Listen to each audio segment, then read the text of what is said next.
Coucou mes chers amis, j'espère que vous allez vraiment tous très bien aujourd'hui. Alors, comme je vous l'avais dit précédemment, c'est vrai que mes vidéos se font rares. J'ai eu des abonnés qui m'ont envoyé des messages.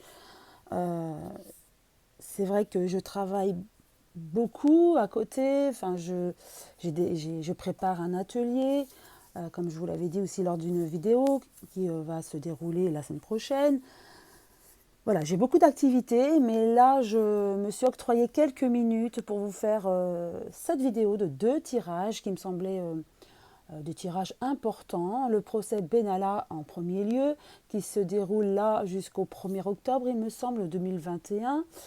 Ensuite, deuxième tirage concernant les hôpitaux, car ça me touche aussi qu'on ait mis sur la touche les personnes aides-soignantes ou autres, sur la touche parce que elles ne veulent pas se faire vacciner. Et qu'en est-il des hôpitaux aujourd'hui de ces personnes-là? Voilà mon second tirage.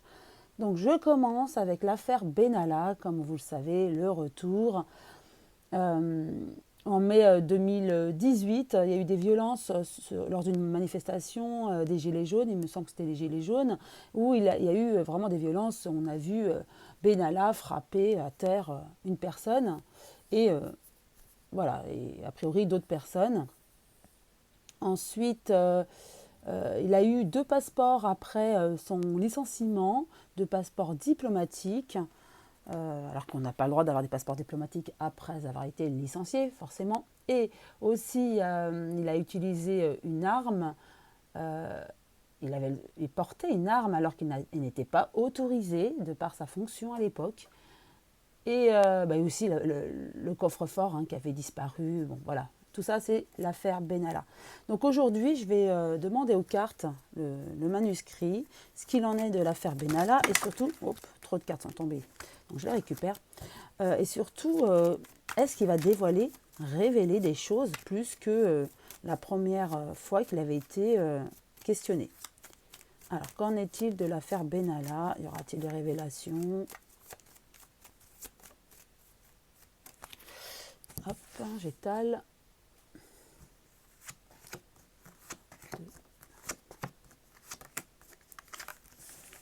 5 cartes. Ah, la perte, la famille, les émotions et les mal. Et des questionnements. Alors, pour moi, concernant cette affaire, on l'a menacé, on le menace toujours de s'attaquer à lui et à sa famille, et là, du coup, il n'est pas bien. S'il révèle des choses, il est très, très mal, vraiment inquiété. Pour lui, mais sa famille aussi, c'est la perte. Donc voilà le stress, il va très mal, et il se pose beaucoup de questions. Donc, double pression. S'il révèle des choses, il est mal. Et comment ne pas révéler avec toutes les questions qu'on va lui poser. Donc là, il est vraiment très mal, dans une mauvaise position. Et j'avais vu lors d'un tirage sur lui qu'il avait été grassement payé pour ne rien révéler, pour son travail. Donc là, on lui fait bien remarquer tout ça. Là, je canalise. On lui fait bien remarquer que voilà, il a été grassement payé, donc attention à ce qu'il va dire, parce que là, en plus, c'est la vie de ses proches. Alors, une carte sur chacune d'elles.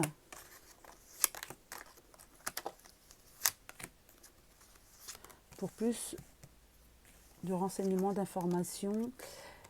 Il a la force, il est appuyé, donc ce sont des gens qui le menacent, ce sont des hauts placés.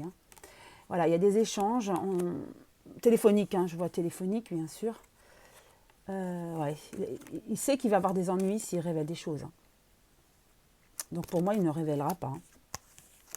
Voilà, il est très mal par rapport à cette affaire. Vous voyez, très très mal. Car sa vie en joue, mais celle de sa famille aussi. Et dans ces questionnements, c'est comme si on me dit que dans ceux qui vont l'interroger, il y a le soutien quand même d'au-dessus. Vous voyez ce que je veux dire? Donc dans cette affaire, il va être interrogé, mais il est soutenu. Avec le soutien, il est soutenu. Mais comme si c'est un peu programmé, cet interrogatoire, en fait. Tout est programmé, ce procès, mais comme si c'était un peu les jeux étaient pipés, vous voyez, c'est comme si, bon, certains vont essayer de le faire craquer parce qu'il n'aura pas le soutien de tous ceux, de tout le jury, hein, bien sûr. Mais comme si ça va être mené pour qu'il ne révèle rien et que le procès se fasse comme un non-lieu, vous voyez. Alors pour moi, ce que je vois et ce que je canalise en même temps, c'est effectivement,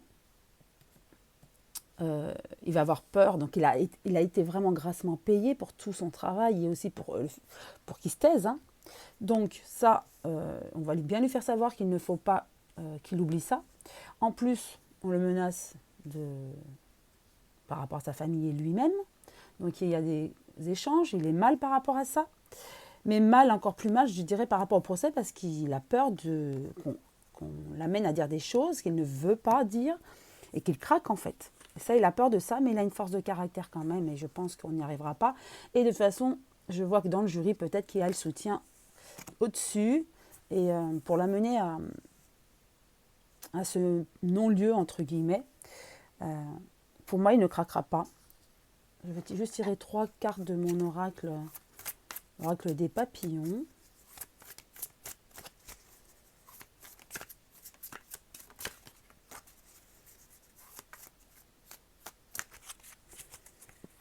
Hop.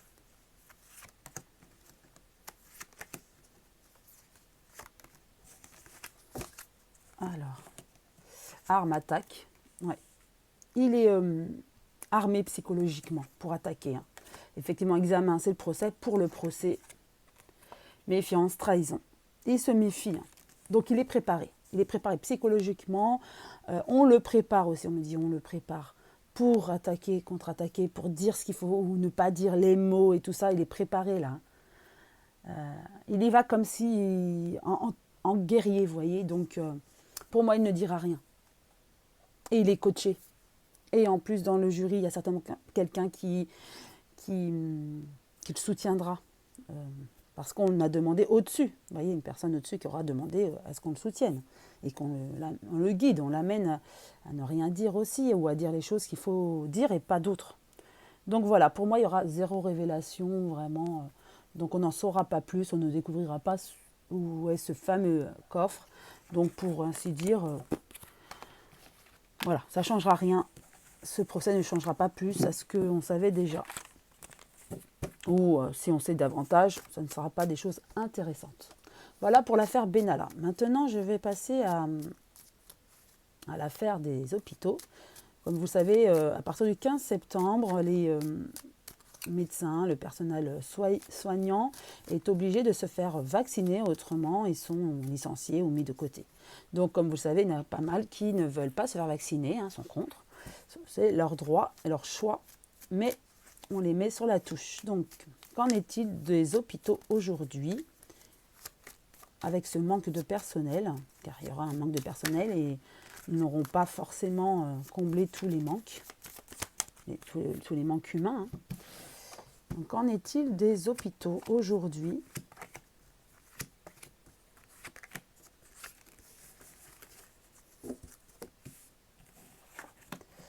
Il y a une protection quand même, il y a des choses secrètes.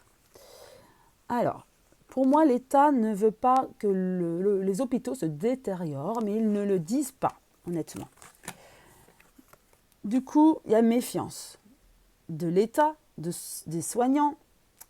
Voilà, il y a quelque chose de tendu entre eux, mais l'État voudrait quand même en secret ne pas avoir ce manque humain.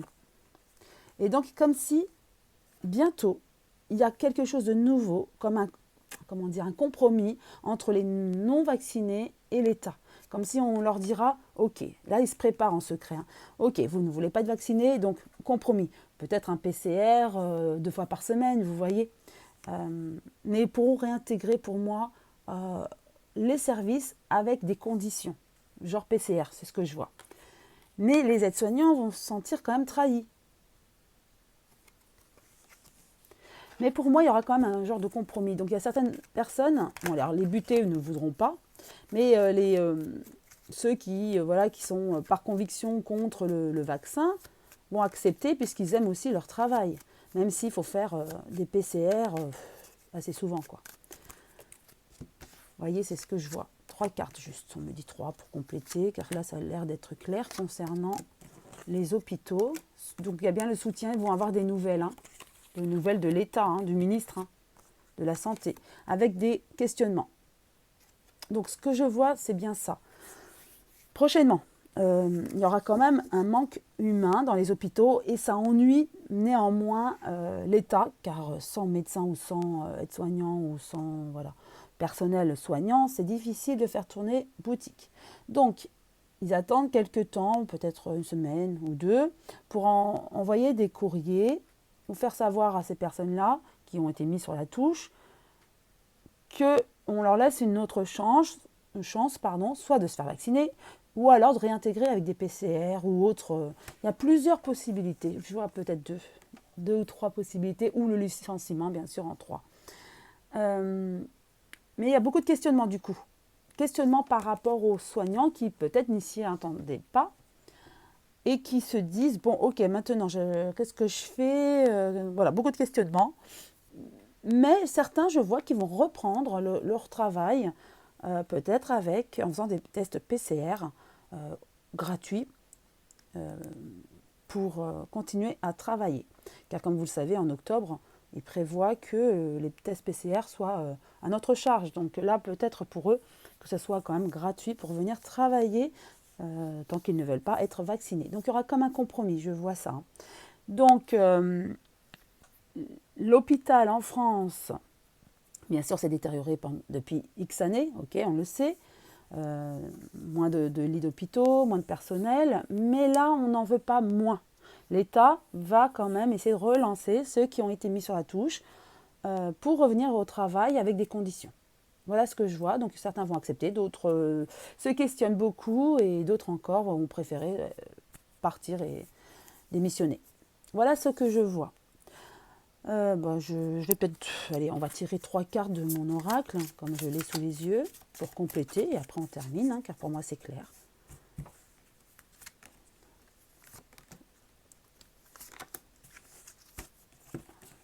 Alors, inondation, débordement, effectivement, ça, c'est du côté des soignants. Ils en ont marre de cette situation, mais ils ont quand même la protection et le soutien. Donc, on va revenir vraiment les rechercher et très rapidement. Donc voilà, pour moi, c'est clair. Ils vont recevoir des nouvelles très rapidement dans la semaine ou dans les 2 semaines à venir pour qu'ils reviennent au travail avec des conditions plus souples. Voilà ce que je peux dire sur les hôpitaux et le personnel soignant en France. Je vous souhaite une très très très belle journée.